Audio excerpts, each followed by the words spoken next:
Good evening mga boss. This is Kim of KMJL Surplus Trading. And tonight mga boss, yung unit na isi-share ko sa inyo is DA17V Tiptronic 4x2 Captain Seat.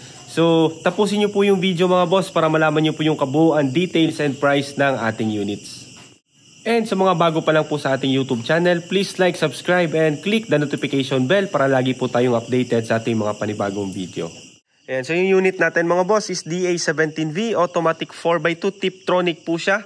RO6A engine, non-turbo, Captain Seat, all power. So yung unit na ito is made to order po from ating buyer na taga Allen, Northern Samar. So shout out po sa iyo Sir Julieto Lipata of Northern Samar. So maraming salamat po sir sa pagtitiwala nyo sa KMJL Surplus Trading. Ayan, so una-una mga boss, syempre hindi yan mawawala yung ating 3M tint. So magic tint po yung harap, and yung likod naman and sa front ng ating driver side is medium black. Then super black sa ating sliding door, and sa ating quarter glass super black. Ayan, so napakadami pong accessories na pina-add ni sir. And ayun nga, napakaganda ng unit niya, loaded na loaded.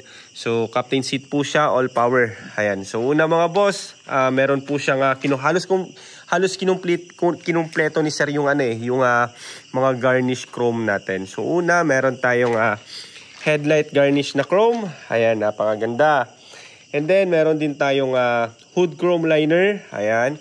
And then meron tayong door opener na chrome handle, and yung sa ating gas.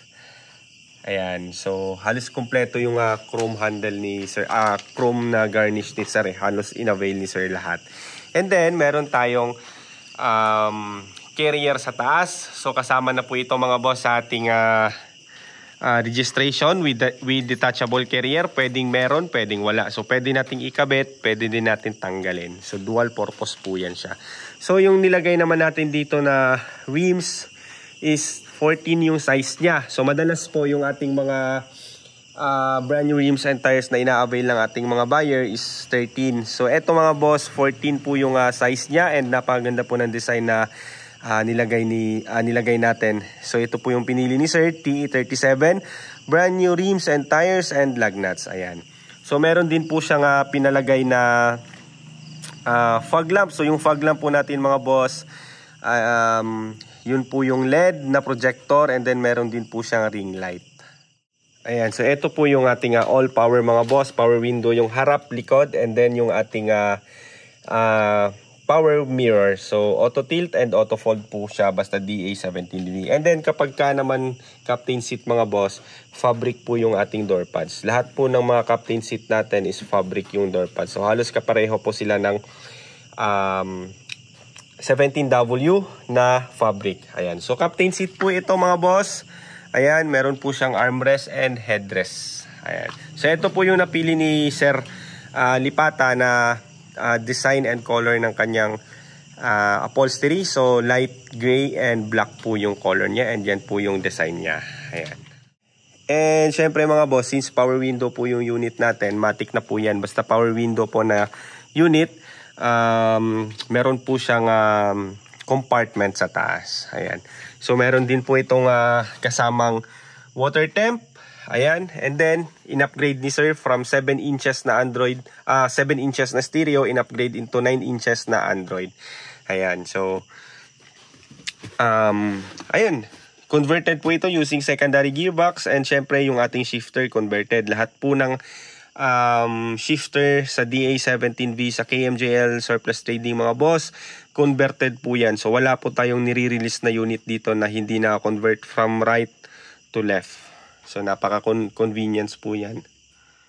And syempre mga boss, meron din kasamang chrome sa kanyang taillights. So almost complete na po yung ating garnish ng mga chrome.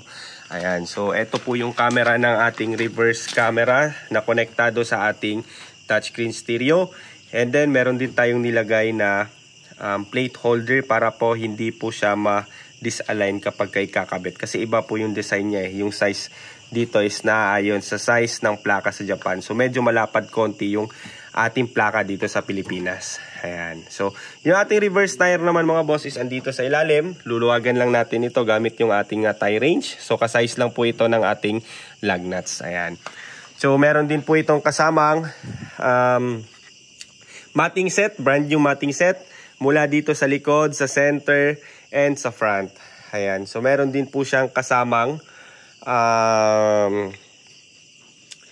back seat. So, ayun, pareha sila ng kulay ng ating upholstery. So, kung magtataka kayo mga boss, meron din po itong inad na ceiling. So, bakit brown po? Kasi ito po, wala po to sa plano. So, sabi ni sir, kung ano dong meron, yun na lang ikabit. So, wala namang problema kay sir. So, wala namang problema kahit hindi sila pareha ng kulay kasi nga ceiling naman yan. So mas problema kung yung ating mga upuan is hindi nakapareho ng kulay lahat. So at least from upholstery seat to back seat, kapareha sila ng kulay, and then ibang kulay lang yung ating ceiling. So VIP ceiling po ito mga boss. And dahil DA17V po yung units natin mga boss, wala po siyang original na spoiler, same ng ating wagon. So, ginawa ni sir, nagpa-add sila ng upholstery. Ayan. So, naka-body color naman yung ating upholstery. So, fabricated po to using fiberglass mga boss. So, ayun, kasama na din po yan sa pina-add ni sir. And, ayun, so, si DA17V na captain seat mga boss is halos kaparehas na po sila ng ating 17W. So, sa presyo naman, may medyo mababa na presyo itong ating 17V na captain seat. But yung mga features niya naman mga boss sa interior niya, like captain seat, all power, halos kapareha na ng ating 17W. So, depende na lang din sa budget natin mga boss. And ito naman for me, kung tight budget tayo na gusto natin magka-captain seat. So, pwede naman itong ating 17V na captain seat. So, ayun, napakaganda po ng ating setup na ganito. Yung color niya mga boss is touch tone gray. Metallic po ito. So, madalas po, madami pong pumipili ng ganitong color sa ating color chart. Ito, hindi na natin mabilang yung mga unit na i-release natin na touch tone gray. So, made to order po itong unit mga boss. And umabot po siya ng 3 months kasi nga kasama po to sa batch natin sa Luzon. So early po ito natapos, but inaantay lang natin matapos yung ating ibang unit para po maisabay ng isang biyahe yung lahat ng order natin nga batch ngayon. So ayun. And syempre before natin ito ibabiyahe this month mga boss, meron tayong ginagawang heavy PMS. So kasama na po dyan yung change oil, under chassis natin like ball joints, stabilizer link, mga bushings, brake pads, brake shoe. Sa makina naman yung ating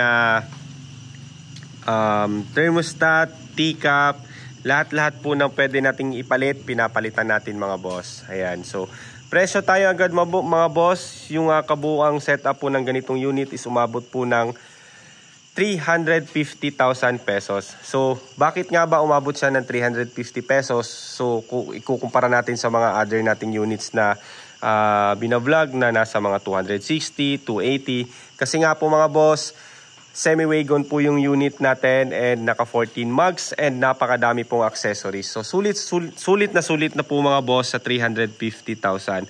So bukod pa po dito yung ating shipping fee. So sa ating mga Luzon buyer mga boss, yung shipping fee natin, pag-usapan na lang natin.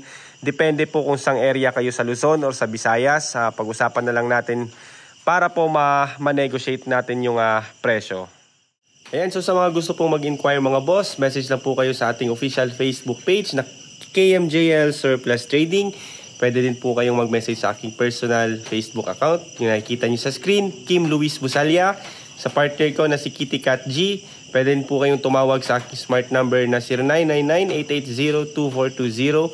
And sa Globe number po yan ng partner ko, yung nakikita nyo sa screen. And maraming salamat po mga boss sa patuloy nyong pagsusuporta at pagtitiwala sa KMJL Surplus Trading. See you po sa ating next vlog.